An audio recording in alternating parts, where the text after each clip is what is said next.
Quezon City Mayor Herbert Bautista na ang Quezon City daw po, adobe ang lupa. So, hindi daw po gaano maapektuhan ng lindol or kung may mangyari.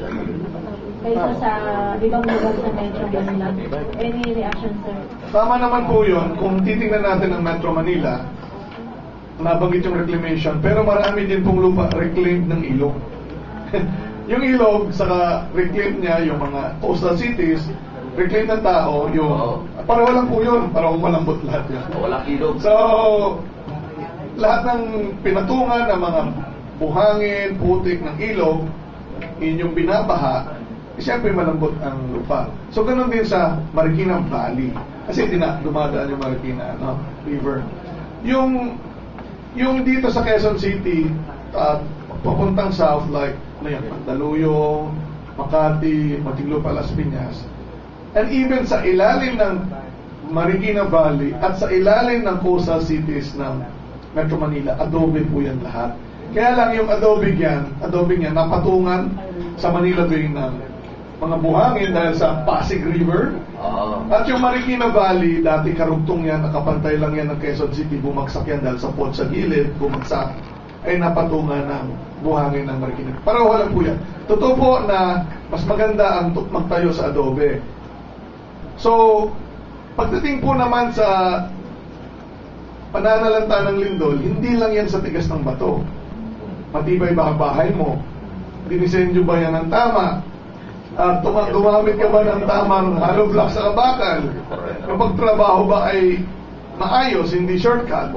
Kahit naman matigas ang bato mo, pero kung gumalaw yung asphalt, malakas pa rin, at kung mahina yung bahay, hindi quality, masisira pa rin. So, yung natural condition, nandiyan na yan, hindi yan makokontrol. Pero yung reaction sa paggalaw ng lupa, ay kaya makokontrol sa bahay. Director, yun hong, excuse me, Director, yun hong lindol sa Japan, yung tsunami doon sa Sindai, nasa shoreline sila, di ba? Minutes lang yata minutes lang, kaya hindi nakapaghanda. Kahit yung airport, inabot ng tubig, di ba? Hindi nakapaghanda yung mga tao, kundi ilang minuto lang. Ngayon po, ang tanong natin ngayon, bakasyon na. Marami ng mga nag-outing at nag-beach ngayon ang mga kababayan namin. Gaano ba kabilis na tinitraining ba yung mga nasa beach na yan, lalo yung mga may-ari ho ng mga resort na yan? Meron ba kayong plano na i-training sila? Kasi yung liga, nagbabalak-balak ko kami mag-outing sa beach. Ngayon, ang iniisip ko, Director, magkaroon kami ng parang isang watchtower para tagatingin ho doon sa shoreline kung may paparating na tsunami. Ang ilalagay ho namin tagabantay doon, si Romel San Pascual. Para kita po niya. O para ramdaman niya kung may tsunami na darating. Para kay Romel. Teka, gagamitin natin. Teka. Tama yan. Ito ang, hindi na kailangan ng watchtower. At kahit si Romel, malalaman niya. Una, ito lang yung tatlong tanda nyo sa English. Shake, drop, siyempre, di ba pinito si Romel yung drop? Roar. So yung shake, pagkalaw ng lupa. Drop, pagbaba ng tubig ng mabilis, hindi yung low tide ng bagal. Pangatlo, ugong. Ngayon, dapat yun lang yung tandaan nyo. So yun lang yung tatlong sinyales. Hindi na kailangan sa watchtower. Milindol muna. Hindi, milindol muna. Kasi kung matuyo ang dagat, na walang lindol, baka low tide lang yun. Pero dapat mabilis. Yung hindi ang tanong gano'ng malayo, yung mabilis abrupt ang pagbaba. Tapos kung merong mga isda dyan o mga maiwan, huwag ang kaing pulutin. Dahil aabutin ka. Aabutin ka. Yung ewan ko kung may naniniwala nun.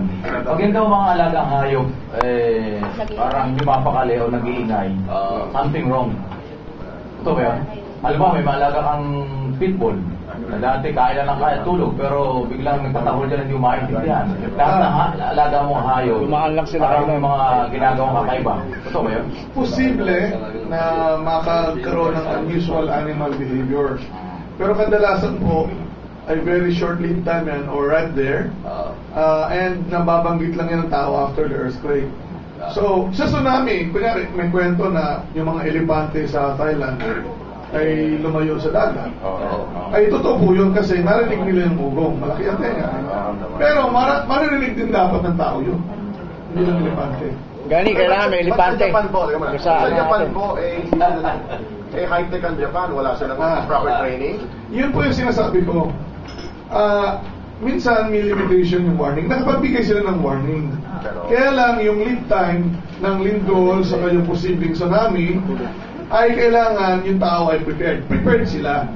Kaya lang, ganun kalaki yung tsunami at 10 kilometro inland ang inabot. In 10 to 15 minutes na earthquake, saan po kayo pupunta? So, ano ang isang solusyon? Yung iba na kasi karamihan po ng bahay doon ay kahoy. So, madaling mahampas.